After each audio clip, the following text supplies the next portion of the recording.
Hello everyone. Welcome back to Rubaru. तो आज इस रूबरू के सफर में ये हमारा स्पेशल एडिशन है, सोशल इम्पैक्ट एडिशन, जिसमें आज हमारे साथ जुड़े हैं मेरे काफ़ी अच्छे दोस्त डेजी और सृष्टि, जो कि आईएसडीएम के मेरे फ्रेंड्स हैं। आईएसडीएम एक कॉलेज है नोएडा में, Indian school of development management, जो डेवलपमेंट मैनेजमेंट पे फोकस करता है। उसके बारे में भी हम बात करेंगे। तो आज स्टार्ट करते हैं हम अबाउट देयर जर्नी, कि उनने सोशल सेक्टर की जब हम बात करते हैं तो उसमें क्या impact what they are creating और कैसे चीज़ें चल रही हैं इस सेक्टर में, उनका क्या एक्सपीरियंस है। तो first of all I would like to thank Daisy and Srishti for coming to this podcast. तो पहले मैं चाहता हूँ कि थोड़ा आप डेजी और सृष्टि एक एक करके अपने बारे में बता दीजिए कि before this journey also SDM से पहले थोड़ा आपने क्या पढ़ाई करी है और आप कहाँ से है। थोड़ा बहुत जर्नी अगर आप बता सके तो। आप डेजी और Srishti. Thank you so much Varun. और ये 2 साल से हमको वेटिंग पे रखा है इसने। ये रूबरू पॉडकास्ट ही 2 साल पहले इसने बोला था मैं पॉडकास्ट स्टार्ट कर रहा हूँ, फाइनली वो दिन आया है। तो मैं तो बहुत एक्साइटेड हूँ। तो ओवर द इयर्स ना, सब जगह जैसे एनजीओ में भी कहीं भी जाते हैं हम लोग जॉब में, तो इंट्रोडक्शन देना होता है। तो मेरा ना एक स्पेसिफिक इंट्रोडक्शन तैयार हो गया है, तो मैं वही इंट्रोडक्शन यहाँ पे देना पसंद करूंगी। So, hello everyone. I am Daisy Jain, and uh, I I was born in Cuttack, Odisha. I was brought up in Raipur, Chhattisgarh. I did my studies from Delhi, Noida, and my native place is Rajasthan. I worked in Maharashtra, and now I'm on this journey of exploring India. So yeah, truly a diverse Indian. वाह, पहले ही इतने सारे state शायद लोगों ने cover भी नहीं करे होंगे जहां से डेजी अपनी एजुकेशन कंप्लीट कर चुकी है और पूरा चल रहा है। Thank you Daisy. Srishti. Hi, so I'm from Madhya Pradesh, Singrauli. I did my graduation in civil engineering, and without doing a job, I switched to social sector. And to pursue that, I chose Indian School of Development Management. And then I worked in Swadesh Foundation for a year, and then Project Bharat Yatra happened. Good to know. So Srishti, जैसे आपने बोला तो मुझे वही एक बार audience के लिए भी, वैसे भी अगर सबको पता लग जाए कि एग्जैक्टली अगर हम बात करते हैं सोशल सेक्टर की, तो पहले कंटेक्स्ट बिल्ड करना जरूरी है कि सोशल सेक्टर है क्या। From your experience if you can answer in few words और 1 or 2 लाइन कि सोशल सेक्टर आखिर है क्या जब हम इंडियन कंटेक्स्ट की बात करते हैं या इन जनरल। ये सोशल सेक्टर ना बहुत स्ट्रक्चर्ड वे में चीजें चलती हैं। सोशल सेक्टर आप पैरेलली अपने चीजों के साथ भी परस्यू कर सकते हो, बट वो बहुत स्मॉल एक्टिविटीज के थ्रू इम्प्लीमेंट होती है। बट अगर आप सोशल सेक्टर, डेवलपमेंट सेक्टर उसको एक नाम दे देते हो, तो structure, different roles and responsibilities उससे जुड़ जाती है। उसमें बहुत सारे रोल्स होते हैं जो हमने आईएसटी में सीखा। For example monitoring, evaluation, fund raising, program management. हर चीज का एक अलग अलग देखने का नजरिया हो जाता है। तो ये मेरे लिए ये अंडरस्टैंडिंग थी। समझे। तो अगर हम इन जनरल बात करें हमारे मुझे पास भी मेजर। Yes please DG. मुझे भी बस ऐड करना था कि for the audience and rest of the people, उनके ना दिमाग में एक इमेज होती है social sector is like charity कर दिया, डोनेशन कर दिया या वॉलंटियरिंग कर दिया। वो भी है, but if you want to build a career in social sector, तो वो एक कॉर्पोरेट सेक्टर की तरह ही बहुत ही स्ट्रक्चर्ड है, हायरार्किकल है, और डिफरेंट वर्टिकल्स है, डिफरेंट हॉरिजॉन्टल्स है। तो it's all very structured and it's a legitimate career. Yeah got it. Because मुझे भी याद है जब मैं I also started my journey as a career counsellor, तो उसमें जब होता था हम सबके पास चॉइस होते हैं करियर चूज करने को, और मुझे लगता है कि मेजोरिटी ऑफ द पीपल को पता ही नहीं होता कि ऐसा कुछ ऑप्शन भी है कि आप इसमें अपना करियर बना सकते हो। बिकॉज हम बचपन से सुनते आते हैं कि एनजीओ कुछ होता है, सीएसआर का भी मुझे इस फील्ड में आगे पता लगा, तो वहां से मेरा अपना कंटेक्ट जैसे बिल्ड हुआ। तो आप लोगों की क्या जर्नी थी कि because you always have a option कि आपको इस फील्ड में जाना है उस फील्ड में जाना है, why you pursue this social sector? Anyone can answer? तो मेरा तो बहुत सिंपल था। मुझे कुछ इन डेप्थ नॉलेज नहीं थी और इतना वो भी नहीं था कि I want to make a difference. मेरा बहुत सिंपल था। During lockdown I got 1 year का gap year to think. I did my graduation in psychology, but मुझे थोड़ा क्लियर था कि मुझे इसमें करियर नहीं बिल्ड करना। तो I was very much inclined towards rural India, और मेरा स्टार्टिंग से ना बहुत ज्यादा इंटरेस्ट होता था कि I want to experience the rural life of India. तो मुझे वो फैसिनेट करता था, तो I just search for options कि क्या ऐसा हो सकता है कि you can work there and you can also have your experiences. तो through that I came across fellowship options. तो मुझे समझ में आया, अच्छा फेलोशिप एक एक कोर्स टाइप का ही होता है, but you can earn in it and you can work in it and you can learn through it. तो उस हिसाब से I I join Gandhi fellowship, and through my 1 year in Gandhi fellowship मैंने वो रूरल एक्सपीरियंस जो मुझे चाहिए था वो मैंने लिया। And then I got sure कि नहीं, it is much much more than this, and to gain knowledge about the sector I decided to go to ISTM. Got it. Yeah. What about काफी अच्छा लगा, बिकॉज मैं audience को बताना चाहता हूँ दे ऑल्सो, हम आगे भी डेप्थ में भी और सेशन में बात करेंगे अबाउट गांधी फेलोशिप या और जैसी फेलोशिप्स कौन कौन सी है। And we will invite such people also separately कि हाँ उस फेलोशिप में कैसे Hmm. अप्लाई करना है, कैसे करना है। तो डेजी अगेन शायद हम आपको फ्यूचर में बुलाएंगे उस चीज़ के लिए। एंड सृष्टि, आप अगर थोड़ा शेयर कर सके कि आपकी क्या जर्नी रही कि आप सोशल सेक्टर में आके कैसे आपको पता लगा इस सेक्टर के बारे में and how you opted for it. तो I was in my final year of engineering. वहां मैं कुछ सीनियर्स से मिली जिसके बारे में मुझे पता चला अच्छा सोशल सेक्टर में भी करियर बना सकते हैं। तो मेरा बहुत हिट एंड ट्रायल रहा।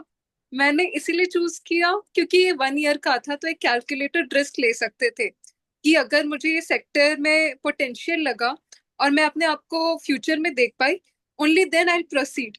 तो ये मेरा कैलकुलेटेड रिस्क था। फिर मुझे आगे जाकर जब मैंने इतना स्ट्रक्चर में देखा कि ये तो बहुत ही अलग चीज है, मुझे इतना नॉलेज नहीं था। मेरे कुछ प्री कंसीव नोशंस थे कि ऐसा ऐसा होगा, बट ये बहुत ही 180 डिग्री टर्न था मेरे लिए। तो मुझे बहुत कुछ सीखने को मिला। फिर मैं श्योर हो गई कि अभी तो मैं अपने आप को देख पा रही हूँ इसमें। तो ऐसा हुआ। Great, thanks for sharing. तो मुझे इतना पता था कि हमने आईएसडीएम कंप्लीट करा, सब अपनी जॉब में चले गए, डेजिंग सिस्टम में प्लेस इन स्वदेश, एंड सडनली एक दिन मुझे पता लगा कि they are starting something new in their life which is Bharat Yatra, and काफी और चीजें हमें पता लगी, जाना पहचाना। तो आज मैं उसी जर्नी के बारे में आप लोगों से पूछना चाहता हूँ कि ये आइडिया जो आपने प्रोजेक्ट स्टार्ट किया अपना, स्टार्टिंग से अगर आप थोड़ा बता सके बैकग्राउंड कि हाँ वो आइडिया माइंड में पहले आया कैसे, वो आइडिया था क्या, एंड वो स्टार्ट कैसे हुआ, बट फॉर द चैलेंजेस अगर थोड़ा बहुत उसके बारे में आप स्टार्ट में बता सके तो। सृष्टि। Crazy, crazy use. तो ये लोगों को लगता है कि हमारा कुछ न्यू वेंचर वेंचर नहीं, मतलब न्यू कुछ हमने स्टार्ट किया है प्रोजेक्ट, बट अगर कोई सुनेगा कि इसका सीड कैसे हुआ था, तो ये बहुत रैंडम बहुत कैजुअल था। हमारा 1 ईयर का रिव्यू मीट था स्वदेश में, तो सबको मुंबई बुलाया गया था for the review. And after that we came side, discuss कर रहे थे कि क्या कर रहे हैं, मतलब though we were very satisfied with our jobs कि हमको जो करना है हम वो कर रहे हैं। बट सबके जॉब में वो कहीं ना कहीं वो पॉइंट आता है कि आपको लगता है यार थोड़ा सा स्टक फील करते हैं। तो वो पॉइंट एटलीस्ट मेरे में तो मतलब मुझे फील हो रहा था कि मैं थोड़ा सा स्टक फील कर रही थी, रिस्ट्रिक्टेड फील कर रही थी, और बहुत कुछ करना था। एंड बहुत थक गई थी, तो I was just lying down, and Srishti ऐसी बात कर रही थी और वो बोल रही थी कि मुझे एमबीए भी परस्यू करना है आगे, मैं सोच रही हूँ। एंड इसके पहले तो मैंने ऐसे ही बोला कि यार अब्रॉड से if you want to do MBA, do you know about your country. And वहां से ऐसा हुआ, सृष्टि वाज लाइक ट्रू, चले क्या, let's let's travel India. And I just got up, I was lying down, I just got up and I said okay. It was as random as that. उसने बस बोला चले क्या, एंड मैंने बोला okay. And वो थोड़ा सीरियस बिल्ड होते होते होते ओवर 1 वीक हमने थोड़ा सा सीरियसली सोचा, स्ट्रक्चर किया, सेविंग्स की तरफ देखा कि is it financially possible, and then within a week we gave our notice period. Yeah, so that's how it started. तो I like to add one thing. ऐसा थॉट बहुत बार आता है, बट पहली बार ऐसा हुआ कि हमने एक्शन लिया उस पर। विच हमने इज उसे सोचा। हमने उसका सिचुएशन एनालिसिस सब कुछ किया, क्या हो सकता है इसका, फिजिबिलिटी कितना है, फाइनेंशियली वायबल है कि नहीं, हर एस्पेक्ट में सोचा। और फिर इवन तो बहुत ही मुश्किल लग रहा था एक पॉइंट पे, बट हमने कुछ चीजें छोड़ दी कि हो जाएगा। तो वो लेट गो करना, कितना आपको एक्शन लेना है और कितना लेट गो करना है, वो balance banana is very important. तो आई थिंक वहां हम दोनों का कॉन्ट्रीब्यूशन रहा। अगर मैं ये अकेले से नहीं कर पाती, क्योंकि वहां Daisy was bringing something of her own, definitely. Unique उसका था, फिर मेरा कुछ यूनिक था, तो फिर वो मिलकर बहुत ही एक इंस्पिरेशन आया कि कर सकते हैं। वाह, मतलब। एग्जैक्टली मतलब यू कैन नॉट थिंक, अगर तुम अकेले हो ना तो इतना बड़ा स्टेप तुम, आई डोंट थिंक बहुत कम लोग होते हैं जो सच में इतना करेजियसली ले पाते हैं, क्योंकि हम दोनों एकदम सेम लाइन पे थे, सेम क्या बोलते हैं, एक जोन में थे। एंड वो बहुत एक अंदर से, पता नहीं, इस थोड़ा स्पिरिचुअलिटी की तरफ चले जाएंगे हम लोग, कि समथिंग ना, एक बोलते हैं ना भगवान की तरफ से ऐसा तथास्तु जैसा फील हुआ था, तथास्तु एकदम आ गया था। एंड इट वाज लाइक ज्यादा प्लानिंग नहीं की है, बट हो जाएगा, जो भी होगा ना देख लेंगे। पहले तो हमने सोचा था कि हम अपने तो इंस्टा पेज का नाम देख लेंगे, कर लेंगे, क्योंकि everything was going like that only, मतलब कुछ भी हम सोच रहे हैं देख लेंगे हो जाएगा। तो अंदर से वो बहुत ज्यादा कॉन्फिडेंस पता नहीं कहाँ से आया था मेरी लाइफ में, 26 years ऑफ माई लाइफ, इतना कॉन्फिडेंस मुझे कभी फील नहीं हुआ कि जो मुझे वो अपना रेजिग्नेशन देते हुए जिस टाइम फील हुआ था। वाह, अमेजिंग स्टोरी। स्पेशली ये तब हुआ ये डिसीजन जब बंगाल में एक रेप का न्यूज आया। उस समय तो सेफ्टी वाज एट पीक की, कंसिडर करना पड़ता है। उस समय अगर आप इतना कॉन्फिडेंट कर रहे हो, तो आई थिंक कि हमारा ज्यादा, हमें एक पावर का, वी फेल्ट सम पावर की, वो हमें गाइड कर रहा है कि तुम लोग जाओ, इट इज ओके, कुछ होगा नहीं। तो तो जैसे आपने सेफ्टी की बात करी, so it also happens because you are so young, तो उसमें पेरेंट्स का भी देखना पड़ता है, बहुत सारी चीजें वो होती है। तो उसमें कैसे आपको लगा फिर कि पेरेंट्स मान गए, वो चैलेंज आया उनको बात करने में, समझाने में, या वो पार्ट कैसा रहा?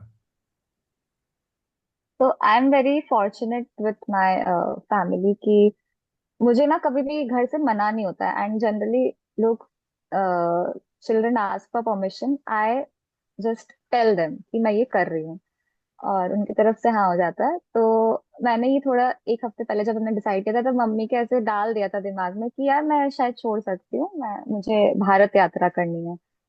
मम्मी बोली बढ़िया है, अच्छा है।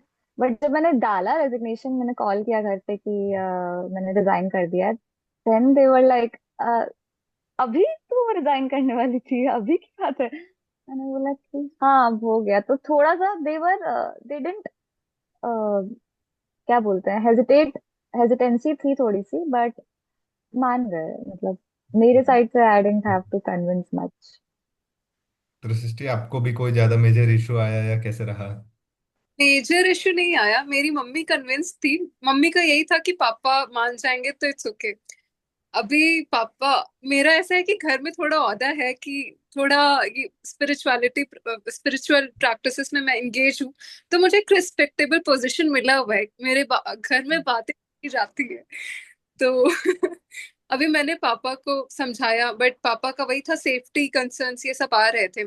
तो मैंने आधे घंटे प्लानिंग बताई पापा को पूरी, कि पापा इस पास में मेरे ये फ्रेंड्स हैं, तो मुझे एविडेंस प्रेजेंट करना पड़ा कि पापा ये मेरे आलम्स हैं, ये मेरे डेजी के मारवाड़ी खानदान में इतने लोग हैं।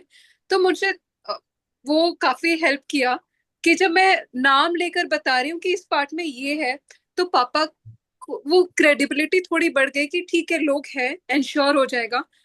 तो फिर नाइस। थोड़ा एंड बड़ा आई थिंक थैंक्स टू, या थैंक्स टू कि हमारे पेरेंट्स का वो जो भी एक बोलते हैं सेफ्टी कंसर्न था, कि हमको उनको कन्विंस करने के लिए we sat down and we mapped things, मतलब थोड़ा सा स्ट्रक्चर लाने का हमने ट्राई किया था अपने प्रोजेक्ट भारत यात्रा में, कि कहाँ से स्टार्ट करना है। हमने मैपिंग की थी, फिर हमने वो किया था कि कौन कौन से एरिया में हमारे नोन लोग हैं जिनसे हम हेल्प मांग सकते हैं, उनसे अकोमोडेशन और ये सब में।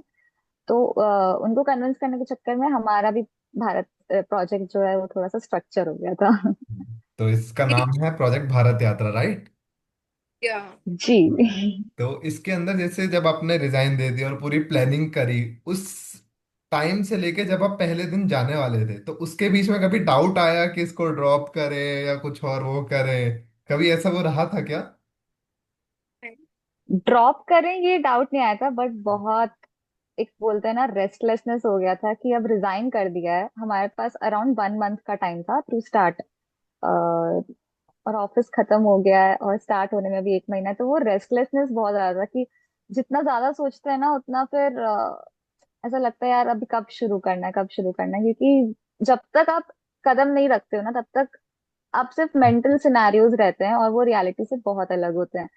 तो मुझे ऐसा लगा था इतना प्लानिंग कर रहे हैं, बट जिस दिन हम लोग स्टेप इन करेंगे ना ये सब कुछ मैटर नहीं करेगा, क्योंकि reality is very very different from what we plan. Great.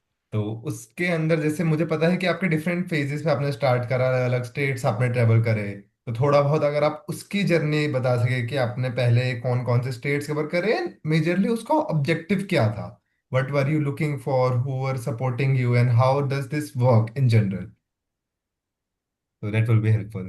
तो मैं ये भी बोलना चाहूंगी कि हमने जब स्टार्ट किया था ना तब तब हमारे गोल्स एंड ऑब्जेक्टिव्स थोड़े वाइड थे, थोड़े ओपन एंडेड थे।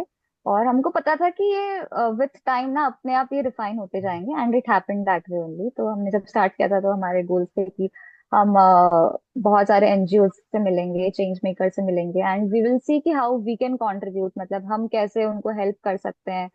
या फिर एंड सिंस हम savings we were short of savings, तो हमने सोचा था कि हम पार्ट टाइम मतलब कुछ ऐसा इनकम का भी सोर्स हो, हम ऐसा कुछ कर सकें।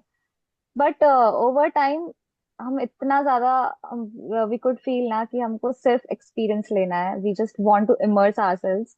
देख लेंगे यार, अभी सेविंग्स कम है तो कॉम्प्रोमाइज ज्यादा कर लेंगे, बट पार्ट टाइम कुछ और करना एंड मतलब वो उसके लिए तो पूरी लाइफ है ना, अभी अगर इस चीज में है तो सिर्फ एक्सपीरियंस लेते हैं। तो हमारे ऑब्जेक्टिव्स ये थे कि एक तो we wanted to experience India like fully in its entirety, उसके कल्चर, मार्केट्स और लोग, ऑक्यूपेशन, लाइफस्टाइल, ये सब कुछ हमको एक्सपीरियंस करना था first hand. And second one was also कि सिंस हम सोशल सेक्टर से हैं और हमने भी फिर नैरो नैरो डाउन किया कि हमारे इंटरेस्ट एरियाज क्या हैं, तो एंटरप्रेन्योरशिप और एनवायरनमेंट, ये हम दोनों का एक कॉमन होके निकला। तो उससे रिलेटेड जो भी अच्छा कोई काम कर रहा है, एनजीओ हो या फिर वो कोई इंडिविजुअल या ग्रुप ऑफ पीपल, तो हम ट्राई करते हैं कि हम उनसे जाके मिलें और वी वांटेड टू अंडरस्टैंड कि हाउ दे वर्क और क्या इम्पैक्ट पड़ रहा है।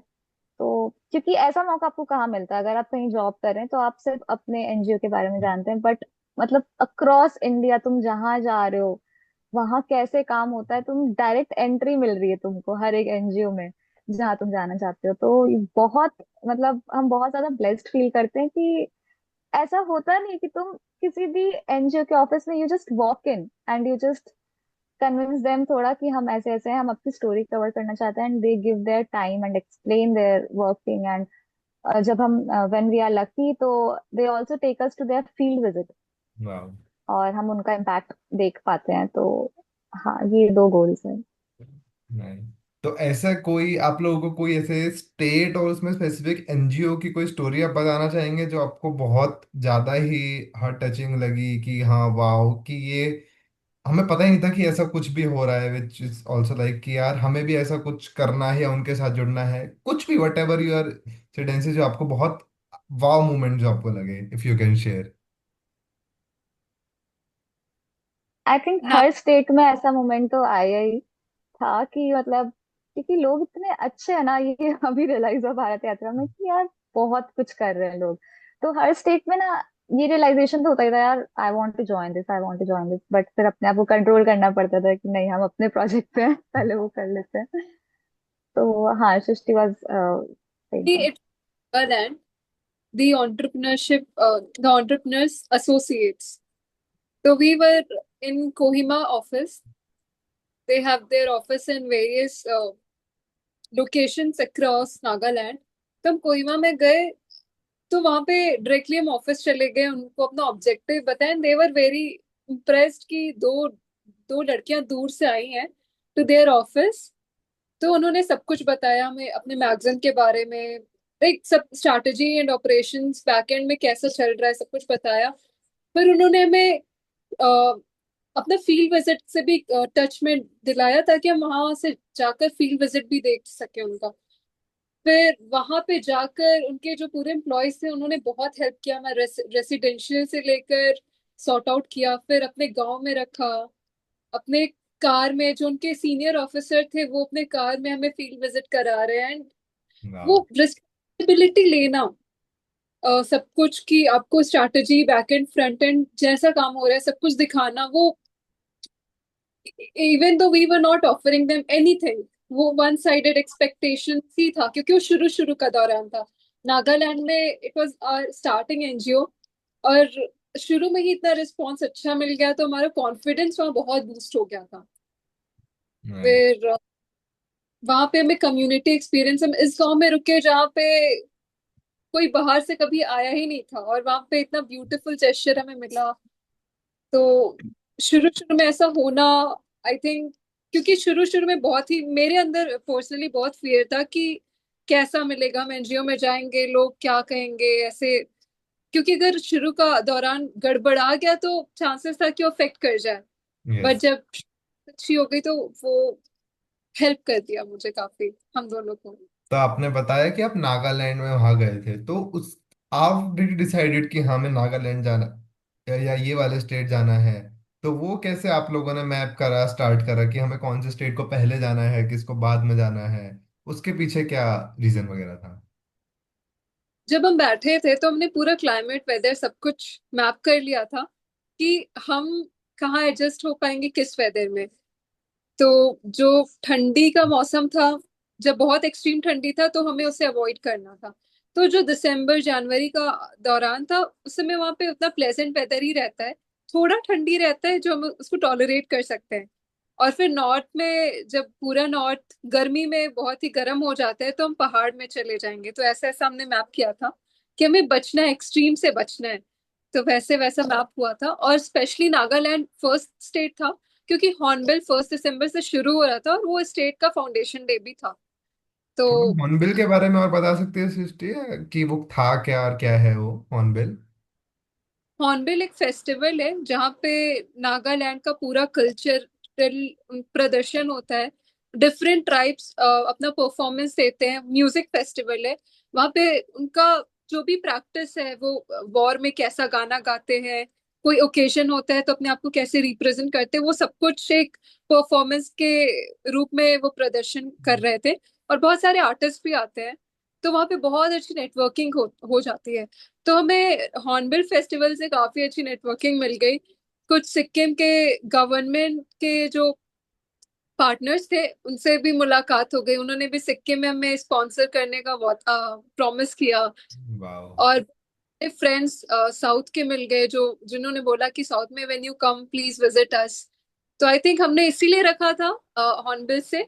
तीन ऑब्जेक्टिव थे, ताकि हमें ट्राइब जो नागालैंड के 16 ट्राइब्स हैं उसके बारे में एक जस्ट मिल जाएगा सब कुछ अच्छे से। सेकेंड इज नेटवर्किंग हो जाएगी। Third is state foundation day भी था 1 दिसंबर से, तो फिर वो उसका भी समझ में आ जाएगा कि उसको कैसे लोग परसीव करते हैं। और फिर नॉर्थ ईस्ट का एक पॉइंट तो रखना ही था, तो नागालैंड से होते होते जो बाउंड्री शेयर कर रहा था बाकी स्टेट्स, तो हमारे लिए कन्वीनियंट हो गया था। बहुत बढ़िया। तो क्या हम बोल सकते हैं कि अभी आप लोगों ने कितने परसेंट भारत घूम लिया है, और मतलब ट्रैवल कर चुके हो और चीजें जान चुके हो उनके लोगों के बारे में या कल्चर के बारे में? और अभी कितना बाकी, क्या प्लान है आगे का? तो थोड़ा अगर आप उस पर बता सके। परसेंट परसेंट वाइज अगर बोले तो दो हमने we cover 12 states, but percentage बहुत कम होगा क्योंकि this we got to know कि इंडिया बहुत वास्ट है। मतलब even a small state as small as Sikkim, but हम वहाँ पे 10 दिन थे, बट हम बहुत कम एरिया कवर कर पाते हैं। तो परसेंटेज वाइज तो आई डोंट थिंक अभी हम जस्टिफाई कर सकते हैं कि बहुत कम देखा है इंडिया अभी भी। डीप में जाना अभी भी बाकी, but we have covered 12 states अभी तक। Also when it comes to, अब आपने बताया जैसे यहाँ ट्रेवल कर लिया और वहाँ पे सिक्किम में आपको सपोर्ट करा लोगों ने, शायद बाकी जगह भी करा होगा। तो how comes you are managing the financial, because एक टाइम पे वो बहुत इंपॉर्टेंट हो जाते हैं।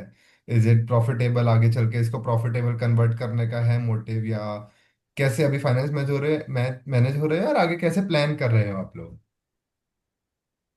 तो फाइनेंस आई थिंक सबसे बड़ा चैलेंज अगर बोले तो वो फाइनेंस थे, क्योंकि we work for 1.3 years, that too as a fresher in an NGO. तो समझ सकते हैं कि क्या सिचुएशन रही होगी उसमें से। हमने सेविंग करके ये स्टेप लिया है, वो भी लोगों के लिए बहुत शौक वाली बात थी। बट समहाउ मतलब थोड़ी बहुत सेविंग्स थी। और उसमें से सेविंग्स देख के ये तो क्लियर हो गया था कि हम लग्जरी और सब कुछ पीछे छोड़ना पड़ेगा। लग्जरी क्या, कंफर्ट पीछे छोड़ना पड़ेगा। तो उसके लिए भी हमने मॉडल तैयार किया था। तीन चीजों में सबसे ज्यादा फाइनेंसेस कहाँ लगता है: अकोमोडेशन, फूड एंड ट्रांसपोर्ट। तो यहाँ पे हमने बहुत ही क्लियर ये रख दिया था कि accommodation we will only prefer government transport, state transport. तो स्टेट बसेस जो होती है वो, या फिर जनरल या स्लीपर में ट्रैवल करना। एसी तो देखे हुए हमको, हम भूल चुके हैं एसी। और फिर अकोमोडेशन में जैसे कि हमने बताया, स्टार्टिंग में हमने सब मैप आउट किया था कि कहाँ कहाँ हमारे नेटवर्क्स हैं। And as we go to more and more places, network बढ़ते जाते हैं। आपको आगे के नेटवर्क्स मिलते जाते हैं। तो वो मैप किया एंड वी ट्राई कि मतलब जितना हो सके हम अपने रिलेटिव्स, फ्रेंड्स, अकोमोडेशन में उनकी हेल्प लें। जहाँ नहीं होता है then we look out for cheap stays and safe stay. And third one was food. तो जहाँ भी हमको किचन अवेलेबल होता है, नॉट इवन इफ किचन, जैसे कि हम रूरल पार्ट्स में जाते हैं, चूल्हा हमें मिला था, तो वी मेक श्योर कि हम खुद से खाना बनाए। तो वहां पे तो इन सब चीजों में कॉस्ट कटिंग कर करके ही वी सर्वाइव फॉर 6 months। एंड मतलब लोग बहुत स्वीट होते हैं। अगर आपके अंदर का इंटेंट बहुत प्योर है ना, तो वो लोगों को वो डिलीवर होता है लोगों तक। And they offer their help without anything expecting anything in return. And I would also like to thank, मतलब बीच बीच में बहुत हमारे स्पॉन्सर्स भी हमको मिले, लाइक फ्रेंड्स एंड फैमिली, जो जिनको ऐसा लगता था कि सबका ड्रीम है ट्रैवल करना, बट कहीं ना कहीं उनकी रिस्पॉन्सिबिलिटीज है जो उनको रोक रही है। तो through us they are travelling India. तो ये बोल के लोगों ने हमको कैश एंड काइंड में हमको सपोर्ट किया। And then founder of our college, Ravi Sridharan, उन्होंने फिर जब हमको आईएसटी में बुलाया था after our northeast travel, so he made a contribution for our Bharat Yatra. तो या ग्रेट। तो अभी आपका आगे का क्या प्लान है? Are you looking forward to this only? आगे कुछ जॉब का प्लान है, समथिंग डिफरेंट अपना कुछ ओपन करने का? तो अभी क्या चल रहा है माइंड में and क्या नेक्स्ट प्लान आपका क्या है वे फॉरवर्ड? अभी माइंड में तो थोड़ी खिचड़ी सी बनी हुई है। तो मतलब हाँ, ट्रैवल कंटिन्यू करना है। And we are also now looking, since 6 months हो गया, ये 1 year का हमने प्रोजेक्ट मैप किया था, 6 months हो गए हैं, तो we are also looking for options कि अब आगे क्या करना है। कि अगर खुद का कुछ करना है तो 6 months में we have explored not enough options, but हाँ कुछ ऑप्शंस हमको मिल गए हैं। जैसे फॉर एग्जांपल मैं अपनी बात करूंगी कि मुझे फार्मिंग में थोड़ा इंक्लिनेशन हो रहा है। एंड लकीली लास्ट स्टॉप हमारा लाहौल था इन हिमाचल। वहां पे 2 दिन का फार्मिंग का एक्सपीरियंस भी हो गया, तो थोड़ी सी श्योरिटी है कि हाँ I can see myself as a farmer. तो हाँ। उसका अभी थोड़ा सा आगे सोच रही हूँ मैं। बट अभी भी इतनी क्लैरिटी नहीं है कि एग्जैक्टली क्या करना है। Maybe something related to self help groups and farming को मिक्स करके, अगर प्रोडक्ट मार्केटेबिलिटी, ये सब 2-3 चीजें हैं जिनको अगर हम मिक्स करके कुछ कर सकते हैं, तो उसमें ध्यान जा रहा है। But for now focusing on travel. Got it. Because मैंने एक जगह पढ़ा था कि अगर आपको कोई कोर्स करना है, जैसे एमबीए की तरह ही कोई कोर्स करना है, तो you should travel at least with in India में। अगर आप पूरा ट्रेवल कर लो तो वो उसके इक्वल ही होगा। बिकॉज उसमें आपको पता लगेगा कि क्या क्या चीजें होती है, मुझे क्या करना है। So this is what I feel so also, कि अगर आपने एक बार, जैसे आपने बताया कि आपको फार्मिंग में इंटरेस्ट आ गया, तो ऐसे कोई भी अगर नई नई एक्टिविटीज में खुद को इन्वॉल्व करे, that's more like hands on experience और प्रैक्टिकल लर्निंग। तो वैल्यू एग्जैक्टली। उतनी ही शायद वो ऐड करेगा। तो सृष्टि आपको तो भी आई थिंक कुछ? हमने अभी, हाँ ये 6 months का हमारा भी कोर्स ही हो गया समझो, एकदम प्रैक्टिकल कोर्स। और एक जब होता है ना, आप खुद से you have to manage and plan everything, तो वो एक सर्वाइवल स्किल्स भी आपके अंदर डेवलप होती है। बहुत सारी स्किल्स ऐसे डेवलप हुई है जो शायद हमने अभी तक खुद के अंदर नोटिस भी नहीं किए, वो ओवर द टाइम पता चलेगा। बट एक वो कॉन्फिडेंस आना कि अब कहीं भी आप ले जाओ, कहीं भी लाके छोड़ दो, वी विल सर्वाइव। ग्रेट। तो सृष्टि आपको भी एग्जैक्टली। कुछ क्लैरिटी मिली? मैं तो पहले आपका वो आंसर करना चाहूंगी कि आपने बोला एक एमबीए के कोर्स के ही तरह हो गया। तो मैंने आईएसटीएम और जो करिकुलम है और भारत यात्रा चल रहा है उसको अगर मैं कंपैरिजन करूँ, पीपल मैनेजमेंट, हमने पीपल मैनेजमेंट अगर वहाँ थियोरेटिकल पढ़ा तो यहाँ पे प्रैक्टिकल किया। ऑपरेशंस मैनेजमेंट में हम एफिशिएंसी की बात करते हैं, प्रोडक्टिविटी कैसे बढ़ाया जाए, कॉस्ट कटिंग कैसे किया जाए, वो सब सब हमने रियल टाइम यहाँ पे किया। कि हमें उस टाइमलाइन को शॉर्ट करना है तो उसके लिए क्या क्या ऑप्शंस है, ये 3 ऑप्शंस है, तो ये ऑप्शन से ज्यादा टाइम बच रहा है और प्रोडक्टिविटी भी इनहांस होगी। तो बहुत कुछ हमने जब प्रैक्टिकली उस सब्जेक्ट को एक्सपीरियंस किया, उसको जिया। पीपल मैनेजमेंट तो लिटरली निगोसिएशन हर समय हो रहा है, स्किलफुली बात करना है, कम्युनिकेशन कैसे आपकी इनहांस हो गई ओवर द टाइम, वो सब। पहले मैं बहुत ही एक चीज को करने में बहुत ही 3 सेंटेंस कन्वे करूंगी और उसका एक सेंटेंस में बात बनेगा। तो वो धीरे धीरे मैंने भी अपने आप को एक सेल्फ एक्सप्लोरेशन की तरफ ये जर्नी रहा। तो बहुत ही ऑब्जेक्टिव इसका ब्रॉड है, एक तो प्रोफेशनल और पर्सनल दो चीज हो जाते हैं। तो खुद में भी काफी चेंजेस आए इसके थ्रू। हाँ, तो उसमें आपको कुछ पता लगा कि मुझे शायद इसकी तरफ इंक्लिनेशन ज्यादा है, मुझे ये करना और ज्यादा अच्छा लगता है, ऐसा कुछ रहा आपके साथ भी? हाँ, तो मेरा जो ऐसा रहा कि मैं अपने आप को पहले प्रोजेक्ट भारत यात्रा से पहले अपने आप को ट्रैवलिंग एंड टूरिज्म सेक्टर में कहीं ना कहीं देखने लगी थी। क्योंकि सारे चेकलिस्ट चेक हो रहे थे कि मुझे इसमें मजा आता है, मैं लोगों से बातें कर सकती हूँ, ये जो भी है। बट मैं अभी बहुत सारी चीजों को देखी। फार्मिंग में भी मेरा बहुत ज्यादा इंटरेस्ट आ गया था, पर्माकल्चरिस्ट में शायद, कि मैं ये मशरूम को की खेती कर सकते हैं। और हम नागालैंड गए थे तो काफी एक्सोटिक फ्रूट्स का भी आइडिया आया। तो बहुत सारे आइडियाज थे, बहुत कंफ्यूजन था, क्लैरिटी 0%। तो जब आप इतने सारे ऑप्शंस को देख लिए तो एलिमिनेट करने में बहुत इजी हो गया कि नहीं, अभी ये नहीं करना है, अभी इसका टाइम नहीं है, इसका टाइम नहीं है। तो मेरे लिए क्या करना है उससे ज्यादा इम्पोर्टेंट ये रहा क्या नहीं करना है। नहीं। तो वो चीज बहुत, मैं बहुत सारी डिलीट कर पाई, मुझे क्लैरिटी आ गया नहीं अभी ये नहीं करना है, अभी फार्मिंग पॉज लेना है, इस नहीं अभी ट्रैवलिंग में कोर नहीं जाना है, थोड़ा और एक्सपीरियंस चाहिए।